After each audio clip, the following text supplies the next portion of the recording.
Hey, hey, hey, I'm back at it again, and we are live here on Self Discovery. I am Dr. Mojisola Edu, and today we're talking with the amazing Dr. Judy Staveley, and we're going to be talking to her about her self journey and the things that she went through and some of the life lessons and what did she do for wellness for herself. She shows up for everyone, amazing professor, received presidential awards, dealing and supporting children in STEM. And I'm just so glad to call her mi amiga. And I'm just proud of her and everything that she's doing as she continues to be a shining light and a beacon of hope for so many. We're going to bring her live on the show, but we're going to go ahead and we're going to do as we usually start, and we're going to pull an affirmation for today, to set the mood. And don't forget to log on to www.loveenergyservices.com to see all the things we're doing. And today's affirmation says, I see grace and possibility in all things of life's challenges. I see grace and possibility in all of life's challenges. And on that note, we're going to bring on the amazing Dr. Judy Staveley live on the show with us today. Hey, how you doing? Good morning. I'm good. How are you? I'm doing great. I'm so happy and honored to have you on the show today. You're amazing. An award-winning individual receiving several presidential awards in science, in STEM, being a beacon of light for so many. And as a professor, as an educator, you've always provided opportunities for underrepresented communities, military families, and making sure that you support with volunteerism, along with, being an athlete, doing marathons to raise money and things of that nature, being an outstanding example for your children as they're doing amazing. I love your kids. And also being a military spouse. Your husband also was a pilot in the Air Force doing amazing things. But as a leader in higher education, so many different things that you went through your journey. I want you to talk to us before we talk about your life journey. Today's affirmation says, I see grace and possibilities in all of life's challenges. Can you speak to that real quick? How does that sound to you? How does that touch point feel to you today? Well, I agree with that affirmation and the universe that brings these words to us. I think as we go through life's challenges or barriers, um, I've gone through some myself. And I know a lot of people or my friends have experienced my tribulations that I have gone through in life. Life comes with turmoil. It is what it is. However, we learn from those lessons. And as I reflect on those life lessons, it has brought a lot of opportunities. Also, I I think in order to be successful in life, you have to fail or you have to experience these turbulations and conflicts that come into life. Even though it's hard to deal with, as I get older, sometimes I get very frustrated to deal with some of these tribulations or challenges because it's personality also. I feel that sometimes I'm very kind. I'm not an abrasive personality, so sometimes it's hard for me to kind of work around abrasive or certain personalities. But what I've learned in life, if a heavy conflict comes towards you, is to basically just walk away from it and reflect on it and why one goes through these. Turmoils or conflicts and kind of work through it and reflect on it and then kind of come back to the playing field, as we would say, and be like, okay, how do we move forward from these issues? Definitely. And first off, like, how did you get into this field of science, STEM, which I love? What made you go into this journey of STEM? I honestly think it was my calling, my purpose. I think I was born into being a scientist and a leadership. I look back at my little kid report cards from all the way from when I was in first grade. I still have them. In first grade, I wanted to be a president. I I was a president of the Washington Academy of Sciences. I've held a lot of leadership positions. So I guess maybe not, president of the United States. I don't like politics per se, but I do like being in leadership roles, and I had the opportunity to hold a lot of leadership roles in different scientific academies. But third grade, I won my first scientific fair in Oh, school. And then I just kind of grew up loving science. Seventh grade, I started interning, at Texas Biomedical Research in San Antonio, Texas. They mentored me, and I fell in love with virology and research. And going back in my early years, I think back of who guided me, and I have Sister Mary. I went to Catholic school, so I still keep in touch with Sister Mary, who was my seventh grade teacher, who encouraged me to do those internships, or be involved with research with the local community. And like I said, Texas Biomedical Research is in my backyard. It's still, my mom still lives in San Antonio. It's literally in my backyard. So I grew up looking at the Mackey monkeys and growing up like curious. I was a very high energy child. I was very curious, and I'm still high energy, but it's who I am. And I am very passionate about science and technology. So, it's just, it's what I love to do, and I love spreading, the innovation and the curiosity around young individuals. And until this day, I still mentor and I give back to the community. And volunteering for the military Blue Star families. I love to give back to our military families. My entire family was military. My grandfathers served World War II. They were World War II veterans. They were medics. So I grew up looking at all the history. I fell in love with the history. I'm a big advocate for George Washington. And everybody's like, why George Washington? It is what it is. I love the history and his leadership and how he had the grit to push through the Revolutionary War. And I was inspired by his leadership when I was studying for my doctoral degree in leadership.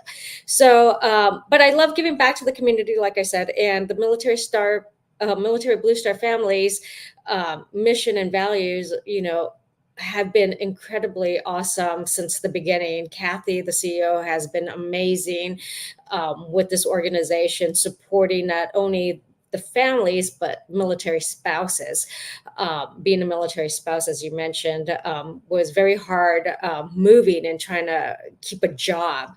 So a lot of people ask me, you have a wide range of experience. It's bittersweet. It's something that I had to do to continue paying the bills. yeah. Um, right. And not only that, supporting a spouse who was in the war zone. But again, I was a professor also during those times of when he was in the military, and it was nice to teach because it was stability. Hmm. Um, I loved it. I did 15 years as a professor. But again, it wasn't what I went to school for. So people are like, why did you leave teaching? And I loved it. But it wasn't, I wanted to be a scientist and be, back doing science or being in the industry, or.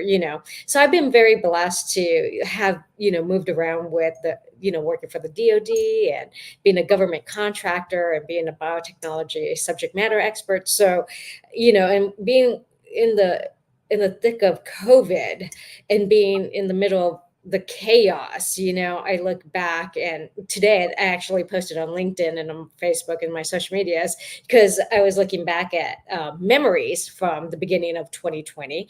And I actually posted a reflection of all that, what we experience, and then how we move forward. But I think it's one of those things that we don't forget. We kind of just don't want to think back and reflect on the chaotic memories that we experienced during COVID, but we do need to know and reflect on what we lessons learned and how we could do things better, right? In our Mhm. in all areas, not just science, but in the health profession and leadership roles and as in communities.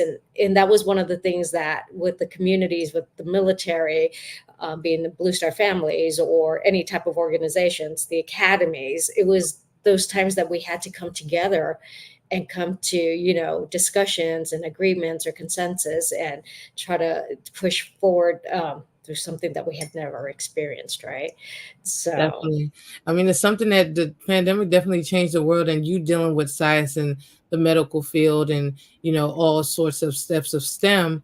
Um, where do you feel technology is, especially playing a role with, as we adapt as human beings, even though we won't, surpass technology, technology will surpass us, but, we're trying to keep up with it. Where do you see, the integration with technology, with the medical side, and just STEM in general? Where do you see the evolution going in a couple of years?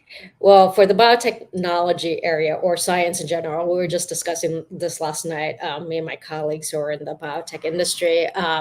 It's evolving very fast. And a scientist need to stay on the cutting edge. I read everything. I am constantly reading. As we mentioned earlier, I'm an overachiever. I love keeping on top of the science and love how scientists are advancing quickly with the technology. Also, I see possibilities, right? So with the new AI that's coming out, I think will be able to enhance, innovation.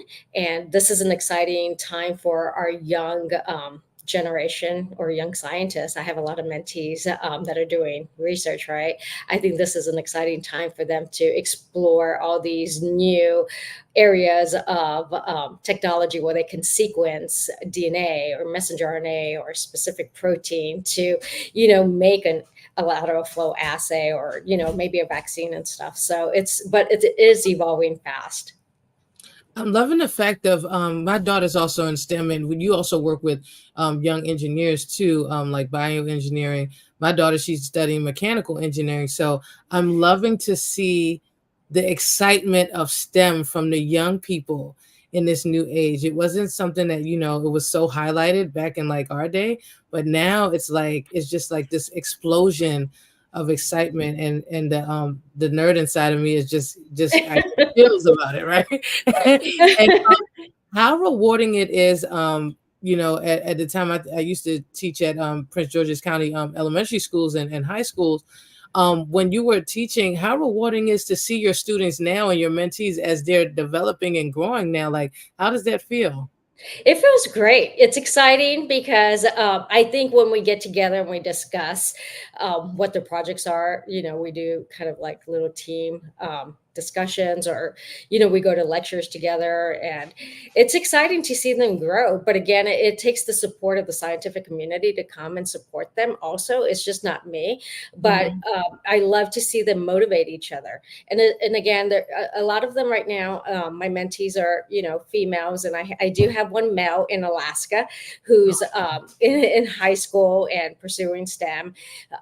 But I go through phases where I have a co-ed cohort group that are male and females, but right now I just have a lot of young females that are pursuing STEM, which is a great thing to see because a lot of my research studies have focused on the attrition rates of females in STEM education. So seeing them stay in research in the STEM areas is very exciting, but it is very fulfilling.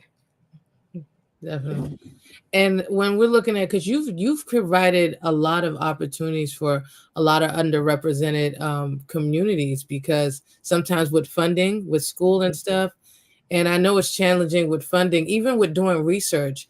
What does it look now in regards to funding for like research and everything like that? Is it still, almost like pulling teeth, or it's more opportunities now in this day and age?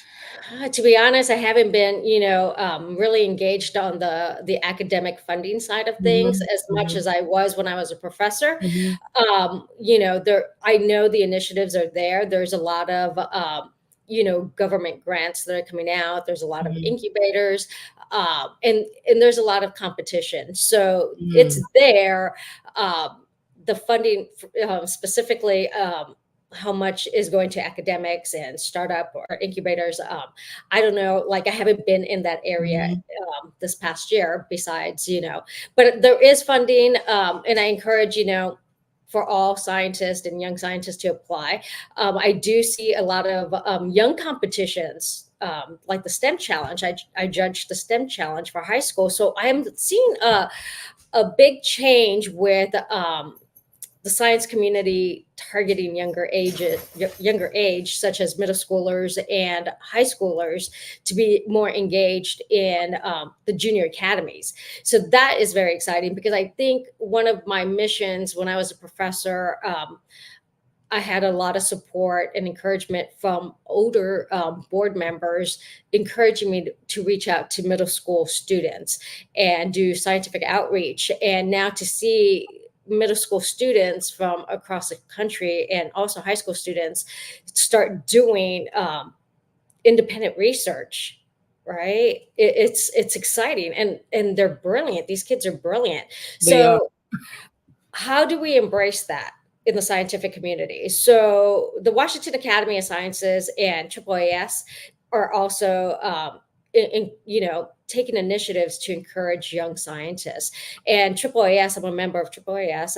Dr. Sadeep, the CEO, was very supportive with STEM initiatives with the Washington Academy of Sciences, and also, embracing the students here locally and inviting them to lectures and giving them, you know, memberships for doing what they do for the community at a young age. So I think as this evolves, I think it's going to take all of us to work together, because we have that executive order from President Biden that is really pushing biotechnology and life sciences to bring back to the United States. And I think we really need to start from young kids and start educating them very young.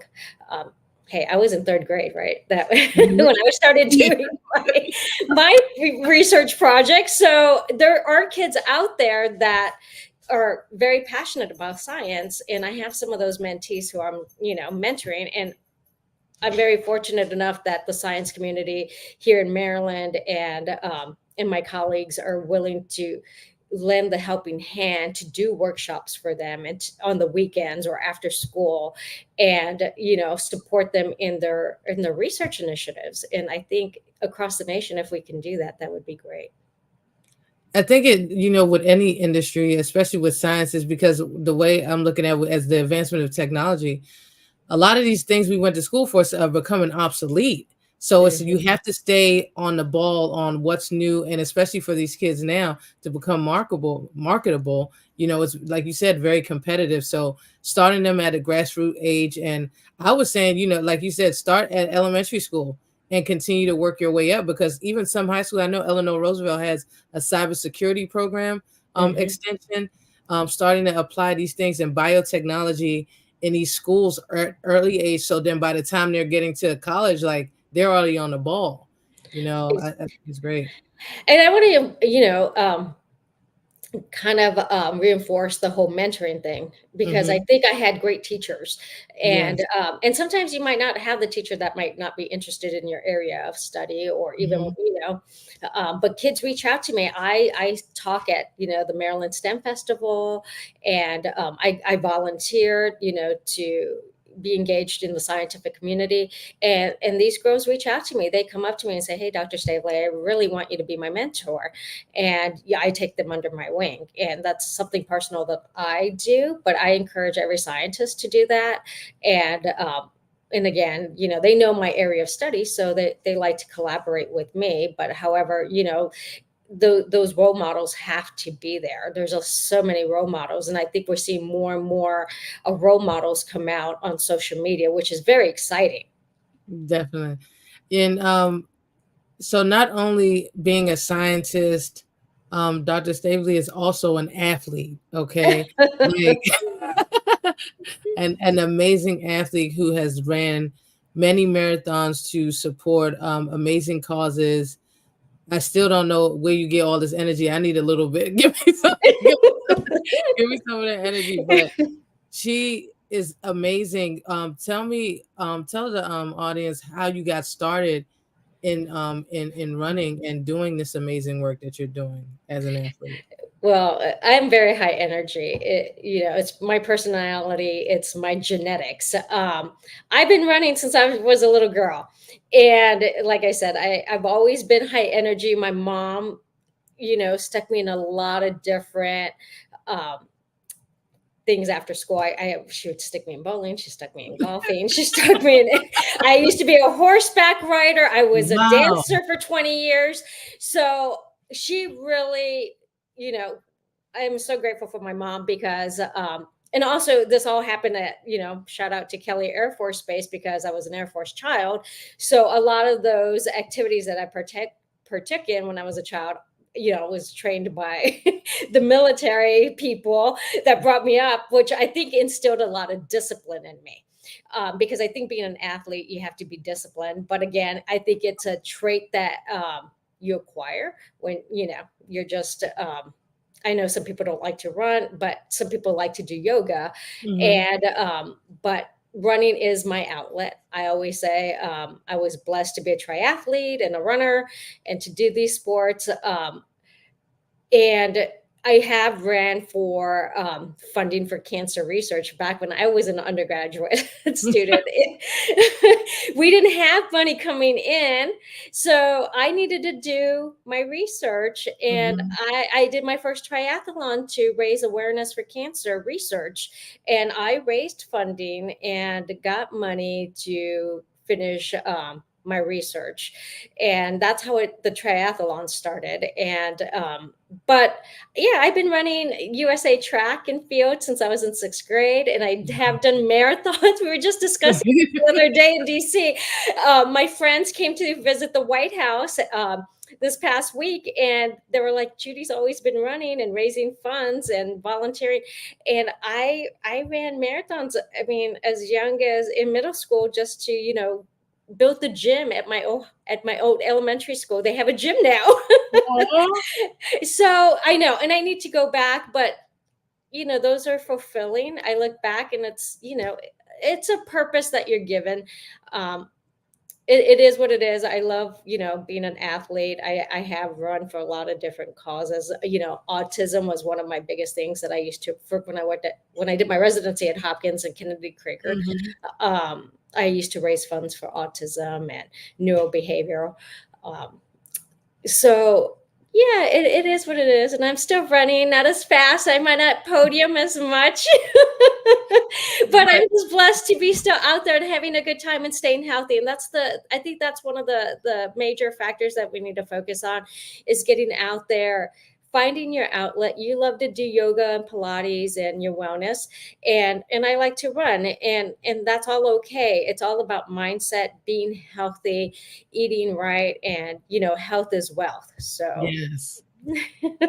And speaking of health as well, being a leader and being at the top of your game and helping so many people, what do you do for your wellness besides running that you do just to get your mind right and just detach from everything? so my calm You're calm. outlet, my calm outlet, which after I get my running done, because I get the endorphins from running, Hmm. and then I get my calmness from that. Is photography. I love taking photographs and seeing, You take amazing pictures.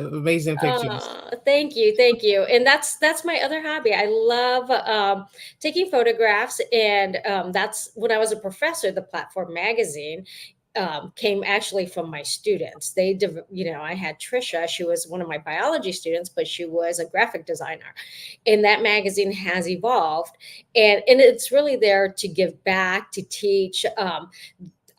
Sometimes I'm like, oh, that magazine is not gonna make it for another year, right? And people have come and gone on the team, and they've all been tremendous individuals. But everybody that has served on the team has advanced in their career, and that's something to be proud of, because it's a, a publication that's out there that was made by the students, is for the students, and I want to keep it that way.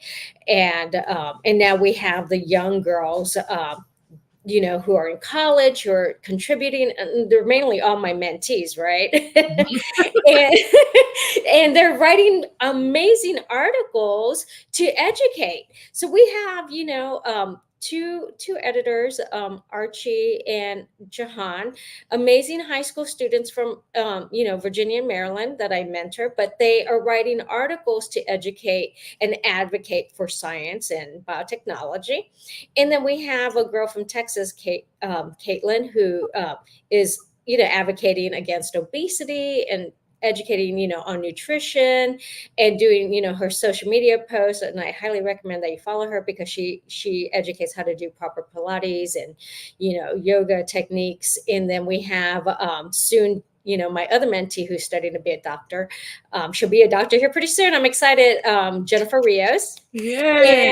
And she is the president of the Hispanic Chamber of Commerce, Prince George's County, and I sit on that board. So I've been supporting her on those initiatives to help her and guide her through her leadership.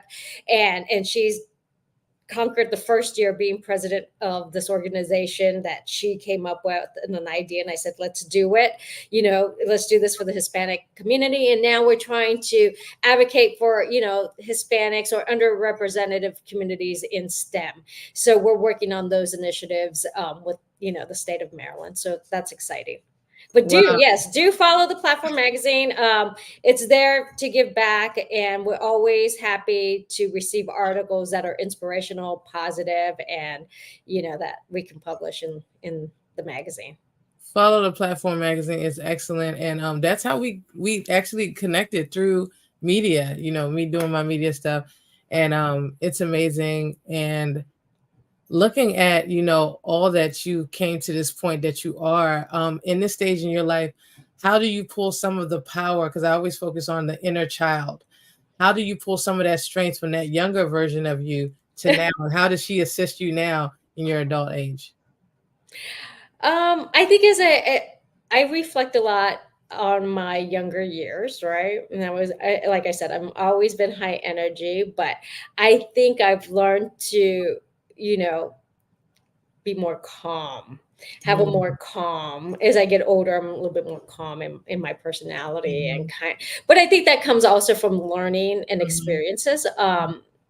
As you go through life, as I said, you learn a lot from everyone. mhm, I learned a lot from my students when I was a professor. They taught me a lot. I wouldn't be here if it wasn't for my students. And when I became director of my biotechnology program, I my chair at the time was like, Judy, I want you to be the director. And I'm like, really? And he's like, yes, because I think you could turn around the program. And it was an honor. And we did. We turned around the program. The students got to go present on Capitol Hill. They got to go to the White House. And I learned a lot from them, becoming the team lead and going through these competitions with them to present research that we, had to rush in 3 months and do. And it was a lot. But looking back in my younger years, I like I said, I've learned a lot, I think, through my education. mm, I have a lot to pay for my education because I'm a lifelong learner. I mhm, love to read. I love to take courses.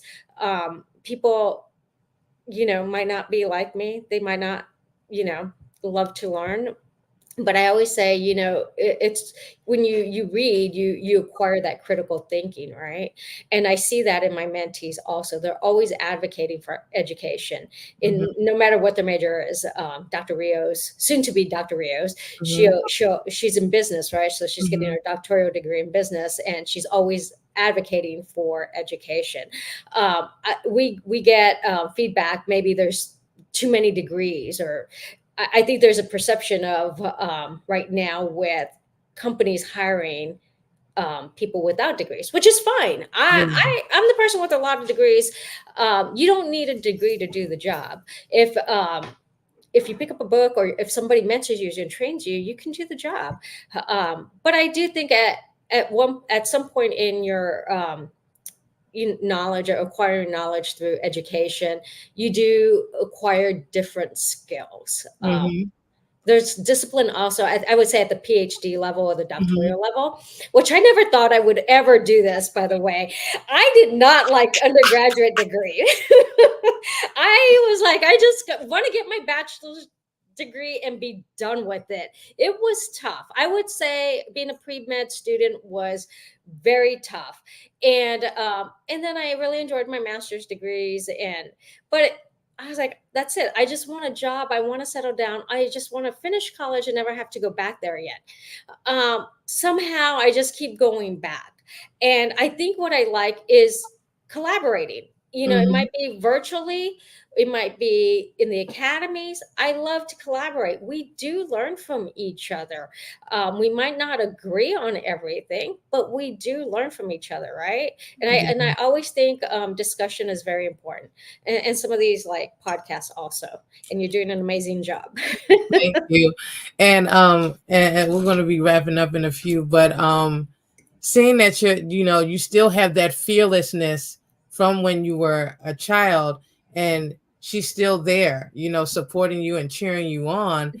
And as you continue this journey as being light and finding your voice again, because sometimes society is can be harsh, as I believe I'm a, people call it overachiever. I believe if the opportunity is open and the creator, God, or whoever you subscribe to, opens it up for you, why not do it? Knowledge comes with not only wisdom but understanding. If we know better, we do better. And sometimes these different skills that we pick up through our journey might be able for you to use in this day, because a lot of us were able to pivot because of all of the skills we were created, that some people weren't able to pivot, you know. Correct. And that's a very important topic there, Yeah. pivoting in your career. And I do discuss that when I go on lectures, because I have pivoted in my career, and that's why I get a lot of my experience. But that had to come again from being a military spouse. And I think Mhm. I truly believe that everybody has a purpose in life, Mhm. but you have to love what you do, right? You want to wake up in the morning with that purpose. I love science. I love being, the science person and sharing science knowledge with others, and that's who I am. But you know, I highly encourage people to love what you do. Definitely. Love what you do, and continue to be a light, just like Dr. Staveley is doing. Um, and support. And if people want to go and check out everything that she's doing, don't forget to go to www.drjudystaveley.com and make sure you follow everything that she's doing. And someone asked a question in regards to if you could give two pieces of advice for somebody just going and navigating their life's journey, what kind of advice would you give them? Be patient. Be Mhm. patient. Everything is timing. If you're not happy in your career, again, just be patient with the opportunities. You just don't give up. Just keep trying. You'll find what you want to do. Um, that's all I really have to say, is because, but you have to keep knocking at the door, right? And find, I would also say, network. A lot of people don't agree with networking, but you do need to build those relationships. And then most of the times it's who you know that will open that opportunity for you. Definitely. I'm so grateful and honored to have you in my tribe, sister. I love you so Me too. much. You're amazing. Thank you so much for stopping by today. Thank Um, you. and I hope to connect with you soon for another, and maybe touch on another topic, in regards to leadership, having support systems and community as a leader.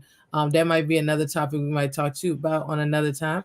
But everybody, life may throw you a curveball, but remember that you're in charge of the way it goes. And you already know, check out more podcasts. We'll have special ed coming next time on the show.